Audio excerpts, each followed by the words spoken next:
नमस्ते दोस्तों, मैं डॉक्टर प्रीति पांडे आपका स्वागत करती हूं अपने चैनल बातें हिंदी की पर।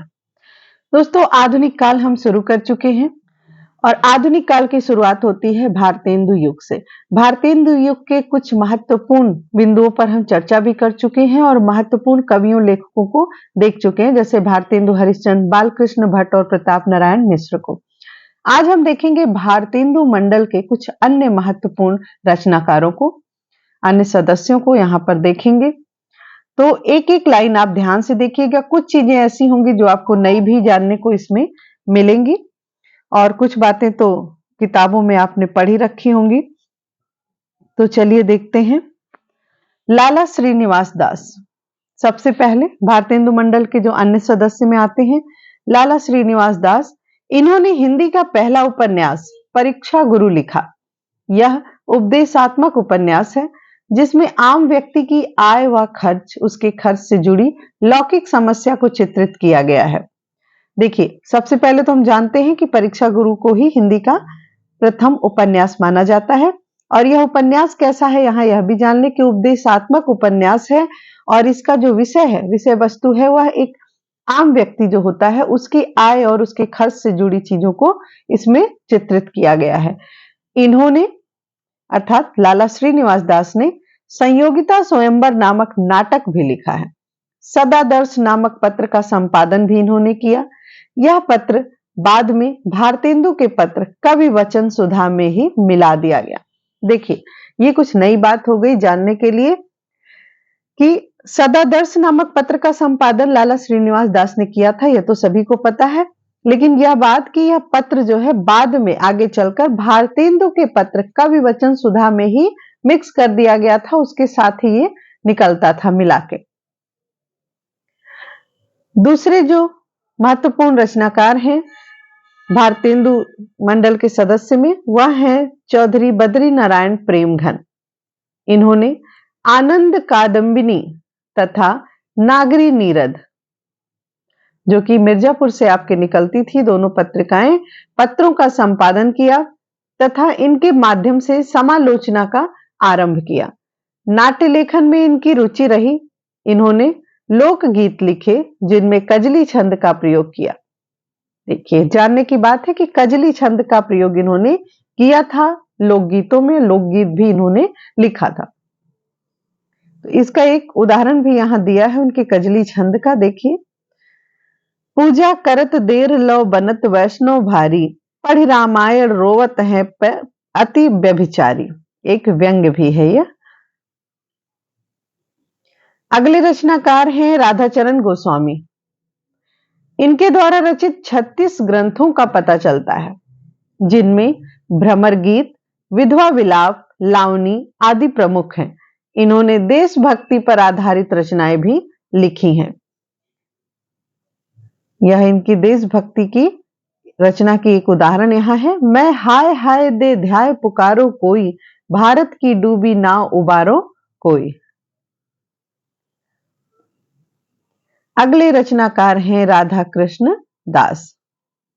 इनकी 12 रचनाएं उपलब्ध हैं, जिनमें विनय, मैकडोनल्ड पुष्पांजलि, भारत 12 मासा आदि प्रमुख है। इनकी ईश्वर भक्ति देश में समाहित थे, अर्थात ईश्वर भक्ति के साथ ही देशभक्ति को भी जोड़कर चलते थे। इन्होंने यह लिखा है कि प्रभु हो पुनि भूतल अवतरिए, अपने या प्यारे भारत को पुनि दुख दरिद्र हरिए।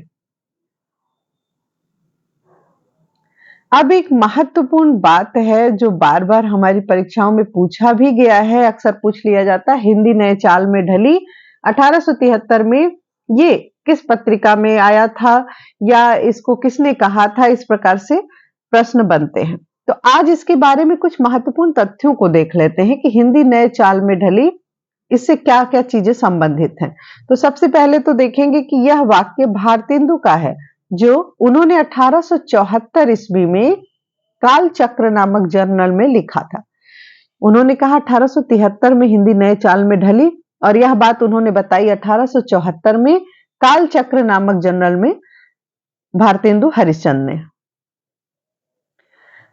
ऐसा माना जाता है कि 19वीं शताब्दी के अंत में जिस प्रकार भाषाई द्वैत की समस्या बनी हुई थी। भाषाई द्वैत से आशय यहाँ है ब्रज भाषा, खड़ी बोली, इन सभी को लेकर जो एक समस्या बनी हुई थी, उसमें भारतेंदु एक महत्वपूर्ण भाषा परिवर्तन को इस कथन के माध्यम से इंगित कर रहे हैं। दरअसल भारतेंदु आरंभिक समय में बाला बोधनी और कवि वचन सुधा नामक पत्रिकाएं निकाल चुके थे, किंतु 1873 ईस्वी में उन्होंने अपने संपादकीय जीवन की सबसे महत्वपूर्ण पत्रिका हरिश्चंद्र मैगजीन की शुरुआत की। देखिए 1873 में करते हैं वह हरिश्चंद्र मैगजीन की शुरुआत। आगे चलकर लगभग इसकी 8 जो प्रतियां होती हैं, 8 भाग हो गए थे। उसके बाद इन्होंने क्या किया था, हरिश्चंद्र चंद्रिका के नाम से इसको बदल दिया। हरिश्चंद्र चंद्रिका का नाम इसे आगे मिल गया, हरिश्चंद्र मैगजीन ही बदल के हरिश्चंद्र चंद्रिका के नाम से जाना जाने लगा। तो भारतेंदु की मान्यता है कि कवि वचन सुधा में जिस प्रकार की खड़ी बोली हिंदी का प्रयोग किया जा रहा था, वह पुरानी चाल की थी, जबकि हरिश्चंद्र मैगजीन के माध्यम से हिंदी भाषा नए रूप में उभरी। देखिए हिंदी नए चाल में ढली से यहाँ क्या आशय है। यहाँ भारतेंदु हरिश्चंद्र जी कहना चाहते थे, जो उन्होंने हरिश्चंद्र मैगजीन को हरिश्चंद्र चंद्रिका में बदला, तो वह यहाँ कहना चाह रहे हैं कि हरिश्चंद्र मैगजीन जो था वहां हिंदी जो है थोड़ी नई होके आई, नए रूप में आई। इसके पहले क्या था, इसके पहले कवि वचन सुधा में खड़ी बोली हिंदी का प्रयोग किया जा रहा था, जो कि थोड़ी पुरानी थी, पुरानी चाल की थी। तो आगे कहते हैं कि नए चाल का अर्थ दरअसल नई शैली से है। हर भाषा की कई शैलियां होती हैं। तत्कालीन हिंदी की 2 शैलियां प्रमुख थी। एक वह जिसका प्रयोग राजा लक्ष्मण सिंह जैसे साहित्यकार कर रहे थे, अर्थात संस्कृत निष्ठ भाषा का प्रयोग राजा लक्ष्मण सिंह करते थे, और दूसरी वह जिसका प्रयोग राजा शिव प्रसाद सितारे हिंद करते थे। इनकी जो है हिंदी उर्दू फारसी मिश्रित हिंदी थी, जैसे लेखकों ने किया। पहली शैली को संस्कृत निष्ठ शैली कहा जा सकता है, जबकि दूसरी हिंदी को फारसी निष्ठ शैली। कवि वचन सुधा तक भारतेंदु की शैली में कुछ कुछ तत्समीपन और कुछ कुछ देसीपन अधिक था, किंतु हरिश्चंद्र मैगजीन में उन्होंने उस शैली का प्रयोग किया जिसे हिंदुस्तानी कह सकते हैं या जिसका प्रयोग आम हिंदुस्तानी लोग करते हैं। यहां देखिए समझने की बात है कि जो शैलियां चल रही थी, जैसे राजा लक्ष्मण सिंह और राजा शिव प्रसाद सितारे हिंद, दोनों अपनी अलग अलग शैली चला रहे थे। लिखने की जो उनकी कला थी, तरीका था, वो अपने तरीके से था, और इसी का पालन क्या कर रहे थे, भारतेंदु हरिश्चंद्र कर रहे थे। वो भी कुछ तत्समीपन और कुछ देसीपन को लेकर चल रहे थे।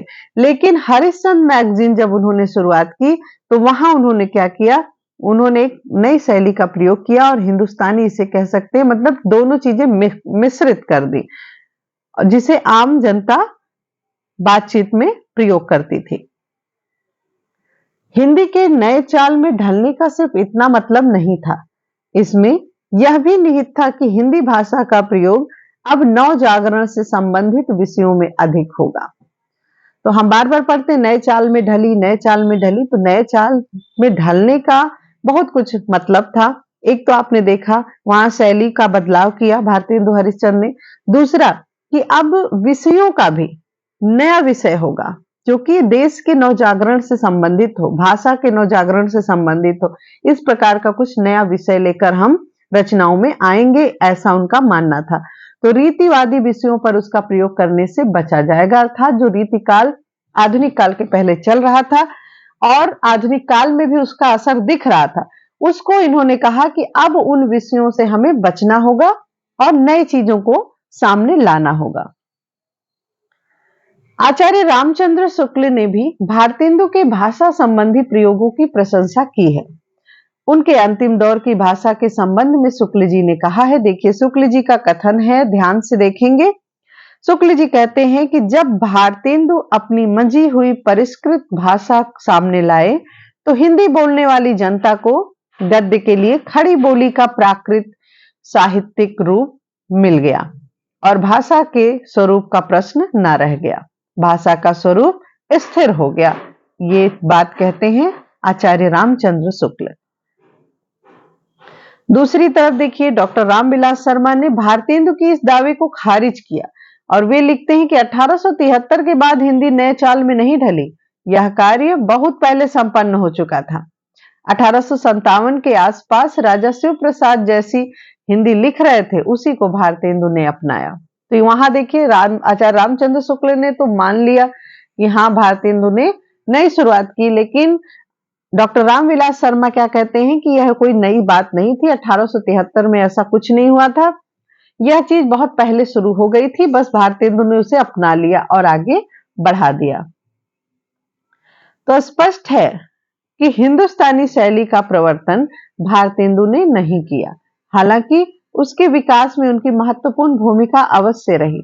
डॉक्टर बच्चन सिंह ने कहा है कि राजा शिव प्रसाद की शैली टकसाली किस्म की थी, भारतेंदु ने उसी भाषा को लोकोपयोगी तथा जिंदा दिली की भाषा में रूपांतरित कर दिया। यही शैली आगे चलकर प्रेमचंद और उपेंद्र नाथ अश्क की परंपरा में समृद्ध होती गई। तो दोस्तों, आज हमने देखा दो महत्वपूर्ण चीजें, एक तो भारतेंदु मंडल के कुछ महत्वपूर्ण रचनाकारों को, और दूसरी एक जो महत्वपूर्ण जो ये पंक्ति है, लाइन है जो बार बार हमारे सामने आती है, हिंदी नए चाल में ढली 1873 में। तो उससे संबंधित हमने इतनी बातें जानी कि किसने किसने क्या कहा और भारतेंदु हरिश्चंद्र का क्या दृष्टिकोण था नए चाल में ढलने को लेकर। तो हमने देखा कि नए चाल में ढली अर्थात नए विषयों को रखना है, नई शैलियों को लाना है, और यह उन्होंने माना कि हरिश्चंद्र मैगजीन के माध्यम से मैंने इस चीज को आगे बढ़ाया है। इसके पहले जो मेरी हिंदी थी वो पुरानी थी। तो लेकिन इसका विरोध भी हुआ है, रामविलास शर्मा नहीं मानते इस बात को, यहां तक कि बच्चन सिंह भी नहीं मान रहे हैं। बच्चन सिंह ने भी यह कह दिया है कि वो सिर्फ लोकोपयोगी तथा जिंदा दिली भाषा के रूप में रूपांतरित करते हैं भारतेंदु हरिश्चंद्र, ना कि सृजन करते हैं नई हिंदी का। तो आज के लिए इतना ही। आशा करते हैं आप लोगों को ये सारी चीजें अच्छी लग रही होंगी और तथ्यों को पढ़ते चलें। बीच बीच में हम प्रश्नोत्तरी कराते रहेंगे दोस्तों, प्रश्नोत्तरी से हमारी प्रैक्टिस होती है और वह बहुत ही आवश्यक है, लेकिन इन सारी चीजों को भी थोड़ा समझना जरूरी है। धन्यवाद।